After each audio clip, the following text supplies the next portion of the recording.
আসসালামু আলাইকুম।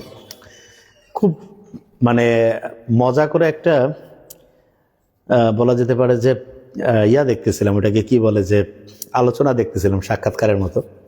তা professor doctor Kamrul Islam sir মনে হয় কয়েকজনকে বলতেছে, সম্ভবত ওনারা একটা বিশেষ দলের, বলতেছে যে পুলিশ তো আসে, কিন্তু মনে হয় পুলিশও মনে হয় তাদেরকে ভয় পায়।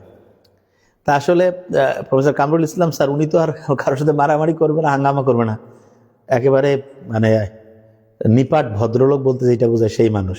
এবং বাংলাদেশের ইতিহাসে যতজন ডক্টর মানে সবচেয়ে বেশি পরিমাণ মানুষের মনে জায়গা করছে, তার মধ্যে মনে হয় সবচেয়ে শীর্ষস্থানীয় অবস্থায় উনি থাকবে। আমি একটু আগে সার্চ করে দেখলাম যে সারা পৃথিবীতে কিডনির যত রুগী আছে এগুলা ট্রান্সপ্লান্টের ক্ষেত্রে সবচেয়ে ওয়ার্ল্ডে যিনি নাম্বার ওয়ান, হ্যাঁ, উনি প্রায় 2000-এর মতো কিডনির ট্রান্সপ্লান্ট করছেন ধারণা করা হয়।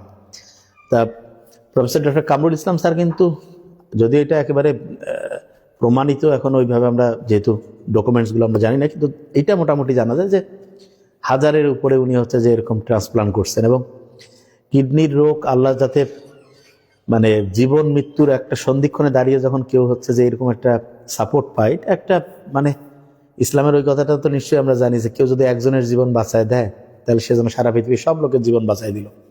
তো উনি এতগুলো মানুষের জীবন বাঁচানোর জন্য যে চেষ্টা করছে, আসলে জীবন বাঁচানো এটা তো সব আল্লাহর হাতে। এখানে মূলত আল্লাহর চেষ্টাটাকে দাম দিবে যে কে কতটুকু চেষ্টা করছে। তা ওনার এরকম মানে অসামান্য চেষ্টা আছে। ওই ভালো মানুষটা ওইখানে গিয়ে দেখা যাচ্ছে যে টাকা পয়সা নিয়ে গ্যাঞ্জাম, এবং এটা নিয়ে উনি কিন্তু দেখেন যে পুলিশকে জানাইছে, ওসি, তারপরে ডিআইজি, অ্যাডিশনাল আইজি সবাইকে জানিয়েছে। তো ওই যেটা হয় আর কি বাংলাদেশে, যে যত বড় অফিসার মনে করে যে না ঠিক আছে এটা দেখতেছি, করতেছি। এবং দেখেন এই যে অন্যায়কারী যারা, তারা যখন দেখে যে পুলিশ আসতেছে কিন্তু কোনো স্টেপ নিচ্ছে না, তখন কিন্তু এটা হয় কি, অনেকটা মেডিকেলের টার্মে একটা জিনিস আছে, সুপার ইনফেকশন বলে একটা ব্যাপার আছে। তার মানে কারো যদি এরকম হয় যে দেখা গেছে যে কোনো ইনফেকশন হয়েছে কিন্তু অ্যান্টিবায়োটিক খাওয়ার পরে দেখা যাচ্ছে যে কাজ হচ্ছে না, তখন আরও দেখা যেতে পারে যে বেশি পরিমাণে অ্যান্টিবায়োটিক কয়েক রকম দিল, শেষে দেখা গেল যে শরীরে যতটুকু ইনফেকশন ছিল তার বহু গুণে বেড়ে গেছে। তা আমার মনে হইলো যে এই যে পুলিশকে জানাইলো, পুলিশ আসতেছে কিন্তু কোনো অ্যাকশন নিচ্ছে না, এইটা তখন সুপার ইনফেকশনের মতো, মানে যেই অন্যায়টা করতেছে সে আর বহু গুণে সাহস পায় যায়। পুলিশ, ডিআইজি, অ্যাডিশনাল আইজি কেউ কিছু আবার করতে পারতেছে না, তা কি হয়েছে, আমি করব।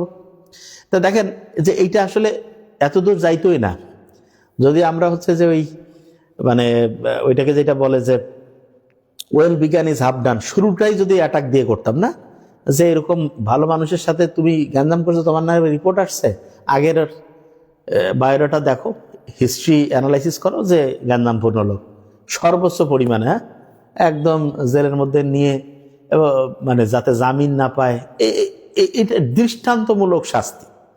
এইটা যখন হবে তখন মানুষজন বুঝবে যে আচ্ছা এরকম অন্যায় করলে পানিশমেন্ট আছে।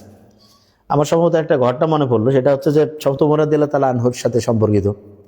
ওই সময় যিনি প্রধান কাজী, 1 বছরে কোনো মামলায় নাই, বলছে কি আমি বিচার করব, মানে মানুষ এত ভালো হয়ে গেল, চিন্তা করলো যে অন্যায়, সাধারণত অন্যায়গুলো হয় কিভাবে, যারা পাওয়ারফুল তারা কিন্তু অন্যায় বেশি করে, যারা দুর্বল তারা তো আর অন্যায় করতে সাধারণত যায় না।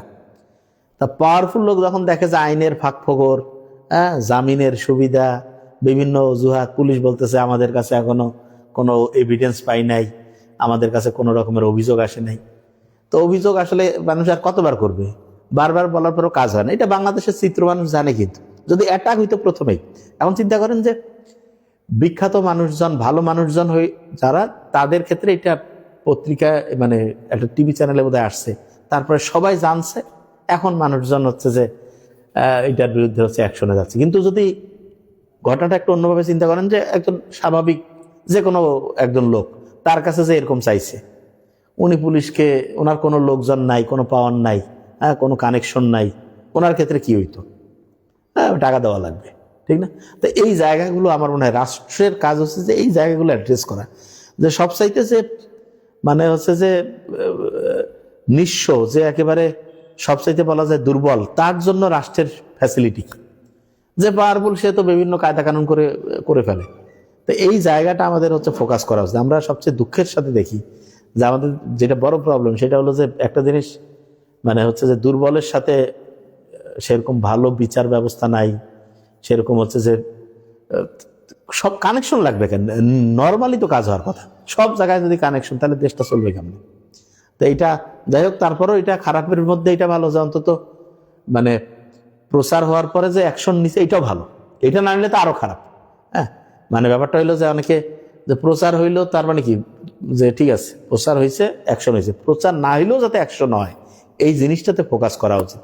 এবং এইটা মানে এমন দৃষ্টান্তমূলক একটা হচ্ছে মানে হচ্ছে পানিশমেন্টের মধ্যে নিয়ে আসা উচিত, যাতে করে অন্য যারা চাঁদাবাজ ধান্দাবাজ আছে তারা যাতে বুঝে যে না, যে এটা কোনোভাবেই যদি হচ্ছে যে এরকম চাঁদাবাজি টেন্ডারবাজি ধান্দাবাজিতে যায়, হ্যাঁ, তাহলে হচ্ছে যে এইটার হচ্ছে বড় রকমের পানিশমেন্ট হবে।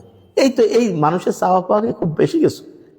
প্রত্যেকে ভাই কাজ করে খাও, টাকা পরিশ্রম করে ইনকাম করো, বৈধভাবে হচ্ছে খরচ করো, কোনো সমস্যা নেই। কোনো দুর্বল লোক যদি বিপদে পড়ে, ওনাকে হচ্ছে যে রাষ্ট্র যাতে সর্বোচ্চ ফ্যাসিলিটি দেয় এই জিনিসটা ক্লিয়ার করতে হবে। এইটা যদি আমরা করতে পারি, আমার মনে হয় যে এই অন্যায় যে 2 নাম্বারি ধান্দাবাজি এগুলো ইনশাল্লাহ অনেকটা আল্লাহর রহমতে কমা যাবে।